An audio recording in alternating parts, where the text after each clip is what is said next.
Partons maintenant pour un voyage extraordinaire à la rencontre des Bishnoi. Nous sommes en Inde, en plein cœur du Rajasthan, tout près de Jodhpur. C'est ici que vit une communauté unique au monde. Les Bishnoi sont des hommes et des femmes du désert qui vénèrent la nature et les animaux. Les sécheresses sont ici fréquentes.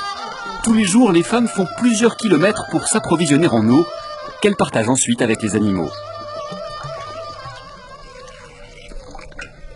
Je fais ça pour les protéger, car la vie est sacrée. Et sans cela, si je ne leur donne pas à boire, ces antilopes peuvent mourir et je ne pourrai pas le supporter.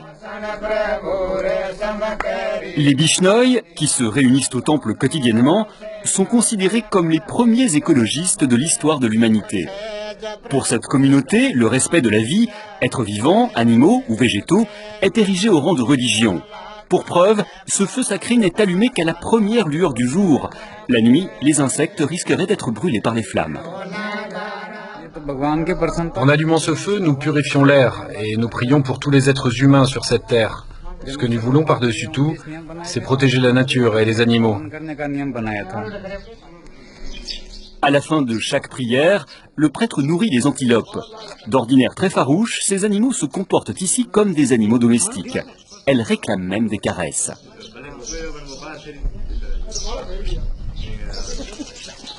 Au fil des ans, un lien étonnant s'est tissé entre ces hommes et les animaux sauvages. Ce faon était tout petit quand je l'ai recueilli ici.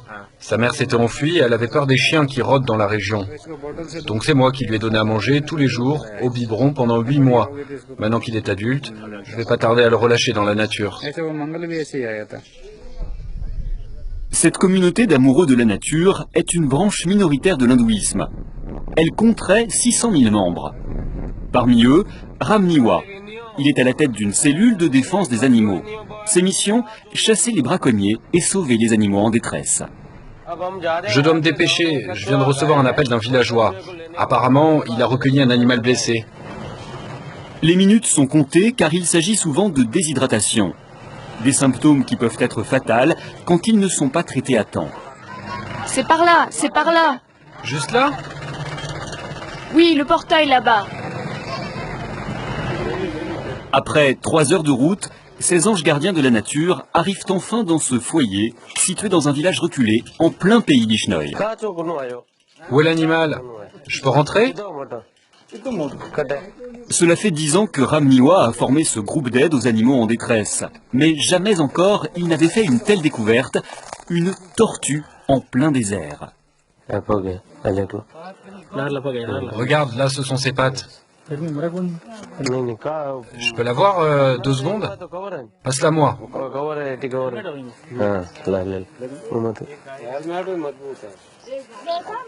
Elle est aussi dure que du bois. Je n'ai jamais vu une espèce comme celle-là ici. Regardez. Et là c'est sa tête. Oh, c'est vraiment incroyable. Cette espèce vit dans les régions montagneuses. Personne ne sait comment elle a pu se retrouver dans le jardin de ce villageois. Quand je l'ai vue, je me suis dit que peut-être c'était une tortue. Mais j'en étais pas sûr. Nous n'en avons jamais vu ici dans le désert. C'est un animal qui vit dans l'eau. Alors j'ai appelé au secours pour pas qu'elle meure ici. Chaque jour, l'équipe de sauveteurs reçoit une demi-douzaine d'appels pour venir en aide aux animaux blessés. Ici, la famille s'est agrandie. Une antilope orpheline fait désormais partie de la fratrie.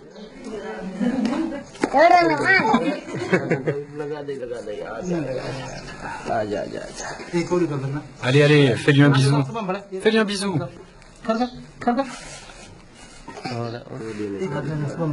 L'antilope n'a pas encore un mois. Sa mère a été tuée par des chiens sauvages le lendemain de sa naissance. La famille n'a pas hésité une seconde avant de la recueillir.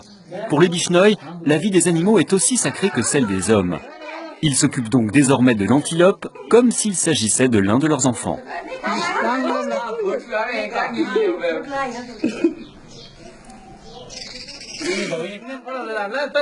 Maintenant, à toi d'essayer pour voir.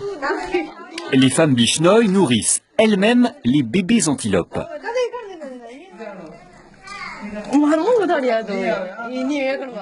Mais celui-ci refuse pour l'instant de téter. Elle est encore très jeune. Depuis qu'on l'a recueillie, on la nourrit au biberon. Mais à chaque fois, on essaie de lui en donner un peu au sein, parce que le lait d'une mère est beaucoup plus riche en calcium et en vitamines. Elle s'y fera avec le temps.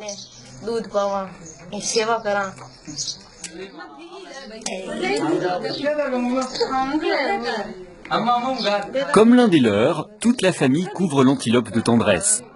Surtout les enfants.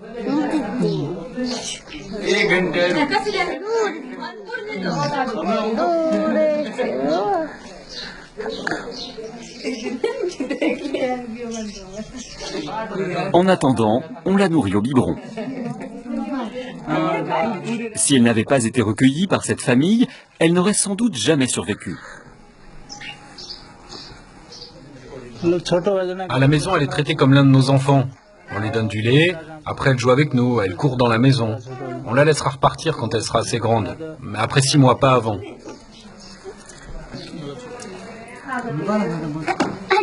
Ce respect des animaux et de tous les êtres vivants se transmet de père en fils depuis le XVe siècle. Ce temple commémore l'un des événements fondateurs de la croyance. En 1730, 363 Bishnoi sont massacrés alors qu'ils s'opposaient à des soldats venus abattre leur forêt. Aujourd'hui pourtant, Ramniwa doute fort que les jeunes générations sacrifient à nouveau leur vie pour sauver des arbres. Aujourd'hui, dans la société moderne, les jeunes Bishnoi s'éloignent de plus en plus de nos principes. Grâce à cette organisation, nous essayons d'être actifs et de montrer l'exemple. Nous sommes un peu les garants des préceptes de notre religion et du respect des règles de vie Bishnoi.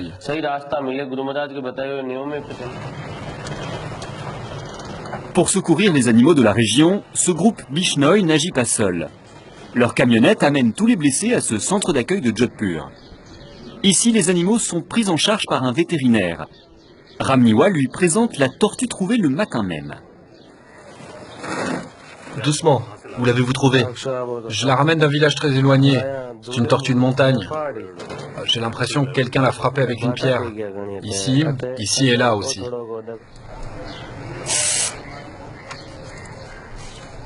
Merci.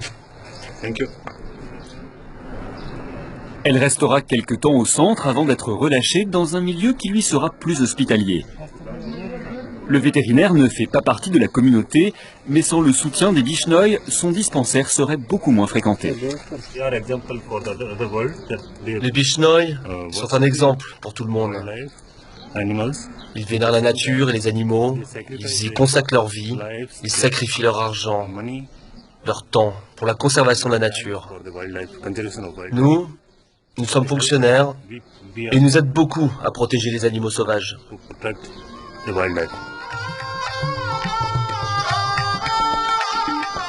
Grâce à ce culte de la nature, les Bishnoi vivent en totale harmonie avec leur environnement. Et pour mieux la protéger, il leur arrive de poursuivre en justice ceux qui osent faire du mal aux antilopes sur leur territoire.